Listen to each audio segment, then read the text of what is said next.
ಕಾಣುತ್ತಿದ್ದ ಕನಸುಗಳು ಹತ್ತು ಹತ್ತು ಕಣ್ಣೀರಾಗಿ ಕರಗಿತಲ್ಲ. ತಾಯಿ ತಂದೆ ಮಾತಿಗೆ ನನ್ನ ಮರೆತು ಪ್ರೀತಿಯ ಕಾಲ್ಕಸವಾಗೆಸೆದು ದೂರ ತಳ್ಳಿ ಹೋದವಳೆ.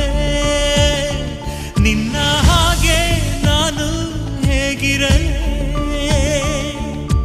ಕೈಯ ಮುಗಿವೆ ನನ್ನ ಮರೆಯದಿರು, ಕಾರಣ ನೀನೇ ನನ್ನುಸಿರು.